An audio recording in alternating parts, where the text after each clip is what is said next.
Hello everybody and welcome to the underside of my train layout, and this is going to be a new series I'm going to start. It's going to be called My Model Railroad, basically where I go through a couple of things I do on my railroad and basically updates on the progress of it.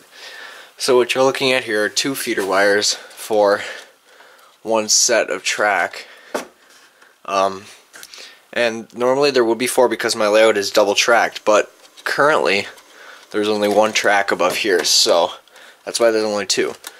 But basically, these are, I think they're called suitcase connectors, but I'm not completely sure. And basically, they come off the bus wires here, and they take this smaller wire up to the top of the track, up to the top next to the track, where this is then soldered to the outside of the rail. And basically all this does is it brings wire from the bus feeders, the big wire here, along these little wires up to the track, so it feeds current at different intervals in your layout. And currently on my layout I have 5 mainline feeders, and I'm going to be showing you how to solder a feeder that will be going on my industrial park. So up top, this is what a feeder would look like. There are 2 feeders here. There's one here, which is the black wire that we saw down below, and then here, which is the red wire, and they're both soldered to the rail using a soldering iron and some solder, obviously. And like I said earlier, it just brings the current to different intervals in the track. So here's the feeder that I'm going to be working on. And this one is wired up the same as all the others with these connectors here.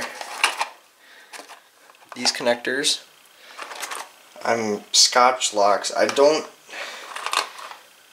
feel like there's a more proper name, but I don't know. Maybe there is, maybe there isn't. So basically you're going to want your soldering iron or pen or gun or whatever you want to use. Your solder here, and then basically you can hold it to the rail with the iron here, like so, and then you just press your solder to the tip of the iron or gun or whatever. This solder, I'm just going to call it an iron for the purpose of me calling it an iron. And basically all that does is it heats the metal up and it fuses the wire to the solder, which is fused to the rail. And sometimes it can be a little tricky to get it, and you might have to come in here with a pliers or something to hold it there while it cools. Because basically you can see I already did the red wire here in this case, which you just do the exact same process which I literally just did for this. And now that that's done, you can take a file. I'll zoom out for this. You can take out a file here, like this, a fine file, not a big rough one.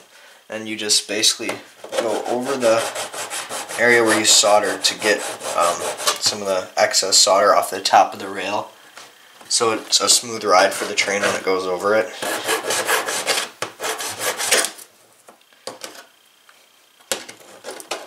And you can also touch it up here. And you can run trains right over it, so that's what I'm going to do. I'm going to run a train over it.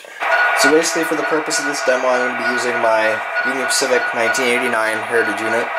And basically it's just going to be showing you how smooth the ride is over the top of my feeder.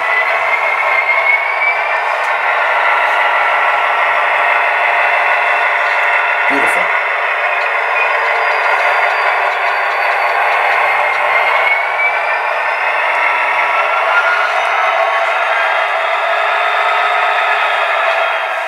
Now I'm going to show you how to wire a feeder, and then I'm going to solder. The feeder I'm going to be adding is going to be back here in the middle of this back straight, which will basically bridge a slight gap that's in between the feeder here and the feeder that's all the way over there by the depot.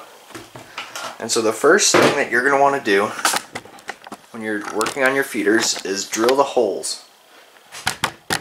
So when I get this here, we're going to basically drill the hole right next to that mock-up switch in the front of the Milwaukee Road GP9. With a 1/16 with a 1/16 drill bit on it, which I'm going to basically drill 2 holes on the outside of the rails. And then blow them off. Now you won't be using the drill for the rest of the tutorial, so you can just set that aside. What we're going to want to do is grab all our tools, so our wire snippers, our 2 wires, our connectors, and a pair of needle nose pliers. Oop. Oh. We can grab the soldering iron later, as it is not necessary to our part right now. Now the next thing you're going to want to do is locate the location of your feeders. Now, I'm going to try and get the camera to autofocus. My 2 feeder holes are right here, right in front of my finger. So, then we're going to want to go up to the top of the table. Once we're up here, we're going to want to set aside a couple of our tools just to get some room to work. And then we're going to want to make different lengths of wire. And now, I say, well actually, I look down below, we're going to need a little more wire. So let's go about this long, from my thumb to my forefinger. You're going to snip it, and then it doesn't matter what end, but you're going to want to strip one end of the wire. And from here you can either go in from the other side and push it up, or you can locate your feeder holes on top, which I see one, and you can simply, you can simply, maybe not so simply, push your wire down in, but usually it's easier to go from the bottom.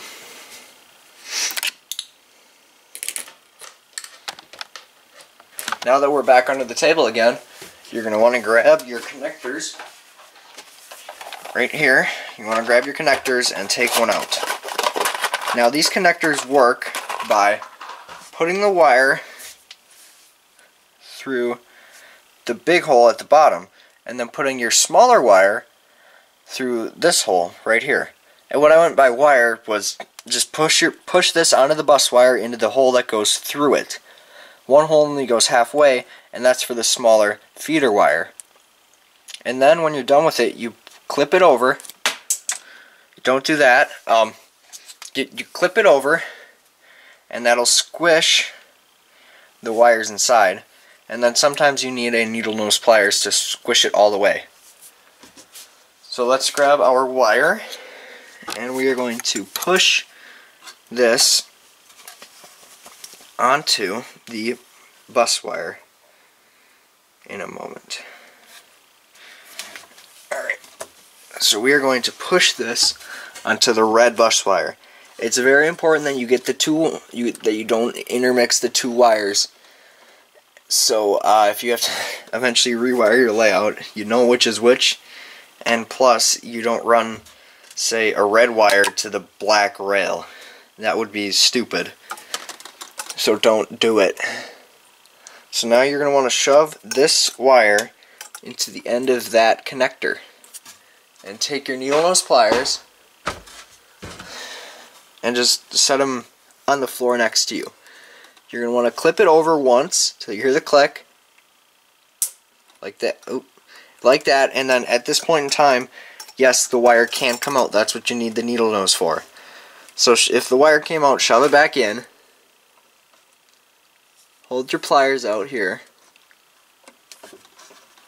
and squeeze down, trying to get the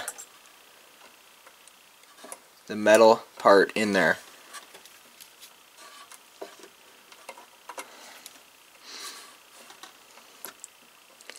You can also use your thumb too, but the pliers sometimes is easier.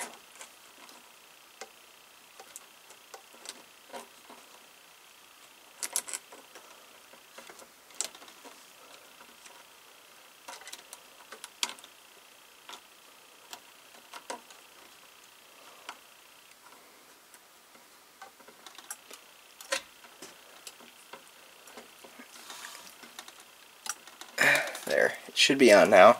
And that can click one more time to signify that it is closed. And now, you take the other end of your feeder wire, you find the hole that's nearest to you, because that most likely will be your red hole. Unless you ran the wires backwards. And you're going to want to shove it up through... Oh, you're going to want to shove it up through the bottom of your bench work. Move the tripod quick. Get the light source. Put it up here. And now you're going to want to locate your hole, which for me is right here. Maybe clear off any debris and simply shove the wire up through the bench work, maybe 5 pushes. And then it should appear on top like this, up above. And now I'm going to do the exact same I just did for the red wire with the black wire, and I will come back to you when it's done. Now that both of the feeders have been run through, we can get started with soldering. So, what I like to do is I like to bend the wire right at where the insulation meets the actual bare metal that you stripped. And it doesn't have to be that long, so you can snip part of it off like that, and then sink it to where it fits snugly in the little dip that the rail has. Now you're going to want your soldering iron and your solder. Basically just touch the tip of the soldering iron to the wire. Hold the solder out to it and boom.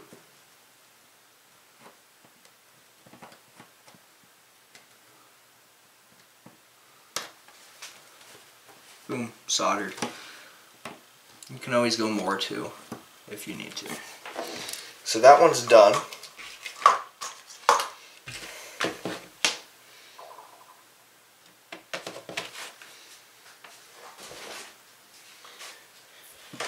And then we can get started on the black one.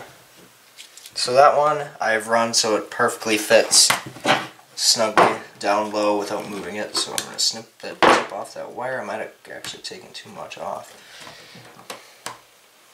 Bend it. My needle nose. Tuck it flush in. And get to work soldering it.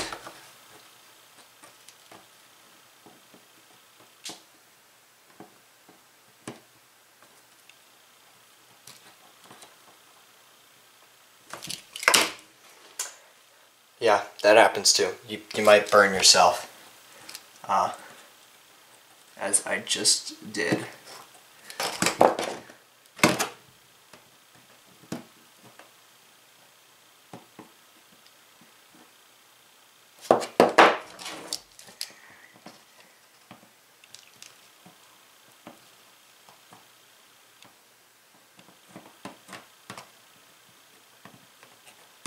Sometimes if it doesn't work, you have to actually go back in and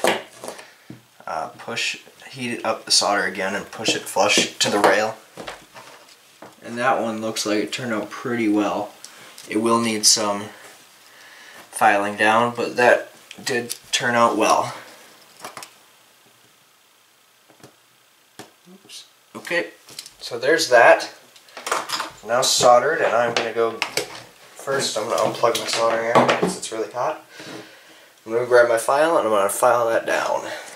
Actually, I can just lean over here. So I'm going to file this down.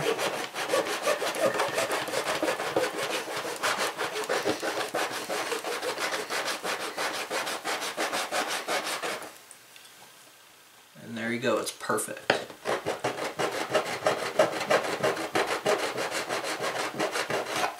And now, it would be wise to do it when your layout is in a state of mind where it's has no ballast but the track is laid and your DCC is hooked up. But just common sense. Don't do this when it's live and you could actually run a train on it. That would be a bad idea. So don't do that. But other than that, just do everything I said. And you should be able to solder your own feeder wires.